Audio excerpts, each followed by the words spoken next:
Welcome to this episode of Disrupt Education. Today in lovely Oak Park, I have Nicole Eckery here. Thanks for showing up. Thanks for having me. It's a beautiful day out here. Let's start with what you're about. What are you doing these days? Well, Nicole Eckery, stage name Aaliyah Nicole. I am the CEO of Superstar Dream Entertainment. We're coming up on our 4th year in August. And basically what it is a multimedia-based production company. I do everything from freelance photography, videography, getting back into artist development, and just independent productions, music, film, and hopefully theater one day. So, Right. Yeah. So how did you get into this? What was your path into jumping in, being your own entrepreneur? That's crazy sometimes, right? Absolutely. So tell us a little bit about that path. Honestly, age 12, I knew I wanted to do music. I knew I wanted to bring substance with my music, the different things that I heard on the radio. I wanted it to stand out, be different, bring back meaning, and that's kind of the path that I took. I got to age 14, and I was like, I want to do more than just music. I want to be involved and have control over all that I do, and I want to help others, my peers as well. And so that's what started my first company, which you know about, Music with Meaning Productions. And I was just 14, and I was just like, I just want to be a boss. I just want to be able to control everything that I do, control my artistry, as well as help my peers do the same. So that's kind of how it started. And then from then on out, I went through high school, didn't get to small business management until senior year. Right. So it was a little later, but it was definitely perfect timing.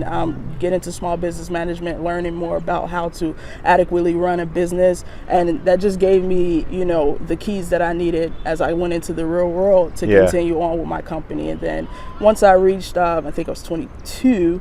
Said I wanted to reinvent myself. And so that's when I said, okay, let me do away with Music with Meaning, still have some of those tools and some of the things that I learned there, but I want to bring it into my adulthood. And so that's when Superstar Dream Entertainment came, and we've been rolling ever since. I remember in class your business plan. I can vividly remember actually. And I remember a lot of people in high school were like, yeah, I want to do music, I want to do this. I specifically remember you saying, no, Mr. H, I'm going to do that. I'm doing it right now. Yeah. It was black and white. I remember the microphone. I have a great, see? Remember more than I do. I know, right? But you kind of knew, from 12 all the way to 22, and then you almost got into you're going to reinvent and change it up. What made you think that? Really, when it came to Music with Meaning, it was strictly music.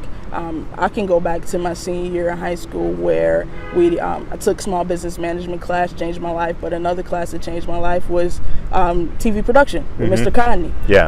And when I took that class, I was like, man, I really love this. I love it. I can find a way to include music and combine the two, and I just thought it was amazing. And so as I went on and I went to college, I started in business courses, and then ultimately went to mass media, and I had that collaboration of film, television, and then my artistry with music, and I was like, it's time to reinvent myself, and I want to be able to combine the three. A lot of times people say you need to just focus on one thing. Right. That's not always the case, because it can be other avenues that you can use to get you to where you ultimately want to be. Yeah. And so when I thought about all of that, and I combined, I saw that I've always loved writing.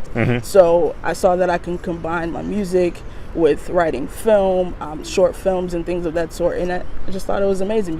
And then another thing is okay, nobody wants to play my music, I can put my music in my own in my own film productions and things of that sort. So it was just a combination of the two, and ultimately it was 2014 when I said it's time to do something different. I was getting close to graduating. I was in my last year, and I was just ready to go one step further. And I also did this particular company to honor the one guy who actually saw something in me before I ever knew I was going to go down this route, and his name was Rick Campbell from my church. And when I was 12 years old, I did something at church, a performance, and he used to always call me superstar, and he said, yo, you need to do this for real. And he was the one that made me take it seriously. And he passed away way before he saw me like really like blossom. Of course, I still got so much further to go, but before he saw me put on my first production, before he saw me, record my first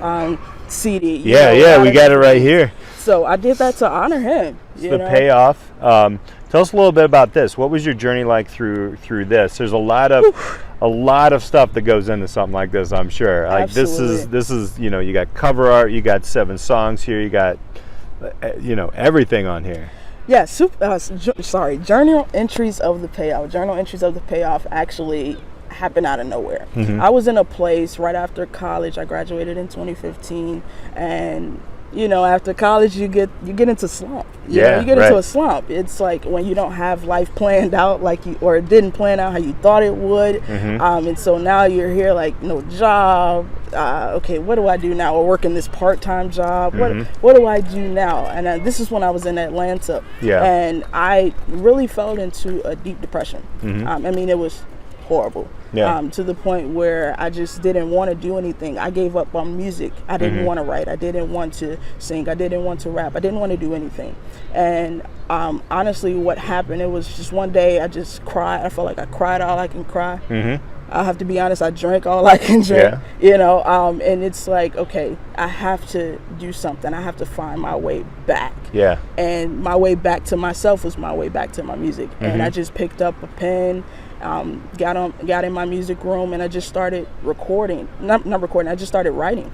And before I knew it, I had 7 songs. Wow. And I was like, maybe I should just put it all together, because what it is, it's really a story. It's telling how I was feeling, the things that I've been through as a child, my transition from childhood to adulthood, things that I've experienced becoming more of myself, finding my truth. And I really deal with that, things that go on within the inner city of Chicago, gun violence, just a variety of things that I really was just spilling my heart. And so that's why I ended up calling it Journal Entries of the Payoff. And then it just came. I recorded myself all of the songs, sent it to my engineer who passed away, and he mixed and mastered everything for me. I produced 5 out of the 7 tracks by mistake, just because I don't claim to be like an amazing producer, but when I want to do something, I want to do it now. And the people that I was trying to work with, they kept being lackadaisical, and I was just ready to put this out, and this came in. I'm really proud of it. This is amazing. I mean, to see someone, honestly, as a teacher, see you where you were sitting in front of a business plan, and then you're here, and there's going to be more. Absolutely. That's truly amazing. I love that path. So going back into high school and looking at some of the things that you saw in high school or even in college, I think there's something very interesting that you said after college, because this happened to me. Is as soon as you get out of college, you feel like, look, I should be on top and I should be working here. But I don't think education really prepares you for that gap. Because I'll be honest, you're not the only one who went into a depression right after college, and because I felt like I needed to be at a certain point where I wasn't even close, and I'm like, wait, I'm going to let everybody down. I'm going to let myself down, right? How do you think we could change that? Well, when it comes to education, there's pros and cons. Honestly, I went straight to college after high school, so all I knew for 16 years of my life was just school. And like I said, there's pros and cons, but I think what we need to focus more on is getting to the student and seeing their specific need. Like, for example, even being in college, those 4 years, it wasn't until my junior year when I really got into my major, and it's like, well, I'm almost out the door now, so it makes it harder to make connections. It makes it harder to, build that network to possibly open up doors for you in the future. Granted, there's things I could have done in terms of, reaching out and connecting more, but I mean, we can't rely on everybody else to do it for us, but there are certain situations, especially if we go back to high school. It shouldn't have been to my senior year when I found out about a business management class. You know, it shouldn't have been to my senior year I found out that I can take a production class. Yeah. You know, so we really, I mean, of course, we know there's certain things that we just have to cover, you know, and that's understandable, you know, but at the same time, there's no reason why freshman year I shouldn't be able to learn more about the arts, you know,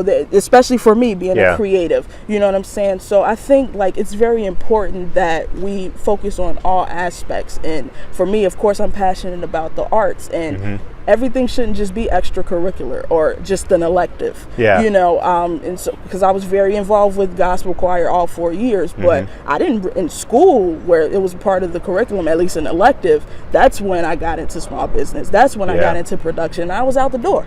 So I think we need to find a way to include, you know, things that our students are interested in as they come into the door, you know, not just extracurricular, not just an elective. Let's find a way to combine the things, because it can make it an easier and an easier learning system, a more fun learning system for the kids, and then it ultimately can guide their path into, you know, what they really want to do, or no, I don't want to do that, you know. So it helps us direct the kids better instead of just saying, okay, you need to do this, make sure your homework is turned in, you know, but it's like, what purpose is it really solving for the ultimate goal? You know, so I like the way you put that, where, you know, the earlier you can get into something, the earlier you can network, and the earlier you can build that.